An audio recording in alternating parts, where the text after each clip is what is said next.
आज की वीडियो में हम द हर्शी चेस एक्सपेरिमेंट पे बात करेंगे जो कि 1952 में परफॉर्म किया गया by using the radioactive isotopes. और ये मेनली जो बैक्टीरियोफेज T2 है, जिसको लिटरली बैक्टीरियम ईटर कहा जाता है, उसके ऊपर परफॉर्म किया गया ताकि ये देखा जा सके कि इस बैक्टीरियोफेज के अंदर जो जेनेटिक मटेरियल है या हेरिडिटरी मटेरियल है वो डीएनए है या फिर उसका प्रोटीन कोड है। सो डीएनए जो है बैक्टीरियोफेज का, ये उसके जो हेड होता है, कैप्सिड होता है, इसके अंदर प्रोटीन कोट जो है इसके अंदर प्रेजेंट होता है।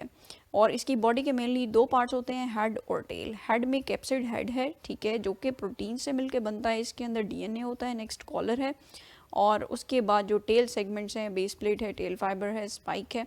सो ये सारे कंपोनेंट्स जो हैं इनको हम कहते हैं this is the tail.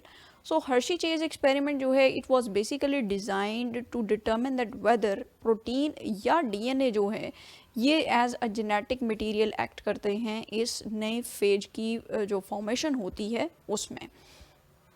So experiment में 4 मेन स्टेप्स थे, जिनमें फर्स्ट ऑफ ऑल था लेबलिंग। लेबलिंग जो है बेसिकली रेडियो एक्टिव आइसोटोप्स को यूज़ करके की गई। सो एक जो लीनिएज थी उसमें इन्होंने क्या किया कि बैक्टीरियोफेजेस जो हैं उनको ग्रो करवाया है ऑन इकोलाई कॉलोनीज, ठीक है, और वो जो मीडियम था उसके अंदर इन्होंने P32 जो रेडियो एक्टिव आइसोटोप है उसको यूज़ किया है, जो कि डीएनए के अंदर जो फॉस्फोरस होगा उसको उसकी फॉर्मेशन में हेल्प आउट करेगा। जो सेकंड जो लीनिएज है उसमें इन्होंने जो मीडियम यूज़ किया है उसके अंदर radio actively labelled sulphur S35 medium use किया है। पैरेलल अब ये जो बैक्टीरियोफेजेस हैं इन्होंने इकोलाई बैक्टीरियम जो है इसको इन्फेक्ट किया, एंड नेक्स्ट जो है इनकी जो प्रोजनी प्रोड्यूस हुई है उसमें जो जिस मीडियम में P32 वाले मीडियम में जो ग्रो किए हैं उनकी जो नेक्स्ट प्रोजनी है उनका डीएनए जो है दैट इज़ P32 लेबल्ड, और जो नेक्स्ट प्रोजनी प्रोड्यूस हुई है इन S35 मीडियम उनके जो नेक्स्ट प्रोजनी है उसमें जो प्रोटीन कोट है उसके अंदर है S35 रेडियो एक्टिव आइसोटोप। अब ये जो radio actively labelled progeny produce हुई है इन्होंने इन्फेक्ट करना है अनलेबल्ड बैक्टीरिया को। Second step is infection. अब ये जो अनलेबल्ड बैक्टीरिया हैं ये इनको जाके इन्फेक्ट करेंगे, और इन्फेक्ट करने में जो मेनली इनका प्रोसीजर होता है that is the injection of DNA. DNA को ये इंजेक्ट कर देते हैं, जबकि प्रोटीन कोट जो है ये बैक्टीरिया की सरफेस के ऊपर ही रह जाता है। ये एक मेन स्टेप था जिसमें डिफ़िकल्टी ये थी कि इनका जो प्रोटीन कोट है इसको बैक्टीरिया की सरफेस के ऊपर से रिमूव करना है। इस पर्पज़ के लिए इन्होंने एक ब्लेंडर यूज़ किया जिसकी हेल्प से प्रोटीन कोट्स जो हैं ये अलग हो गए from the surface of the bacteria. DNA जो है ये रेप्लिकेट किया और वो सारे जो कंपोनेंट्स हैं उसकी बॉडी की वो उनकी फॉर्मेशन हुई, प्रोटीन कोट की फॉर्मेशन हुई, टेल की फॉर्मेशन हुई। उसके बाद सब असेंबली हुई उन सारे कंपोनेंट्स की, and then the cell lysis occurred. अब लाइसिस के बाद जो प्रोजनी प्रोड्यूस हुई फ्रॉम द मीडियम, ठीक है, जो प्रोजनी रेडियो एक्टिवली लेबल्ड थी विद P32।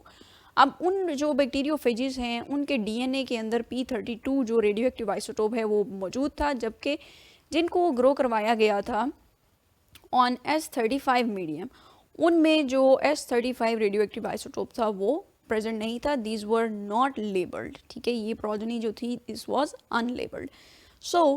इससे जो है ये आइडिया हुआ कि जो हेरिडिटरी मटेरियल है दैट इज़ डीएनए। जो ब्लेंडर इन्होंने यूज़ किया था that was basically developed at that time, designed at that time, और जो फ्रेड वेरिंग एक म्यूजिशियन थे and a popular band leader, इन्होंने इसकी जो डेवलपमेंट है इसको फाइनेंशियली बैक किया था, और इस ब्लेंडर को भी इनके नाम पे ही नाम दिया गया। अब ये जो स्टेप था of the removal of S35, since the phage protein did not enter the bacterial cell but left the P32 phage DNA inside the bacteria, ठीक है।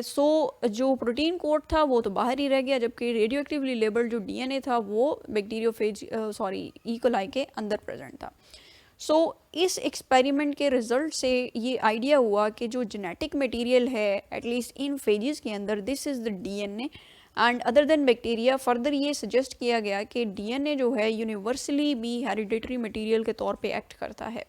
सो नेक्स्ट एक्सपेरिमेंटेशन हुई डिफरेंट ऑर्गेनिजम्स पे and then it was determined that DNA is the hereditary material. So the Hershey Chase experiment was the first step and first breakthrough that helped in determining the hereditary nature of DNA.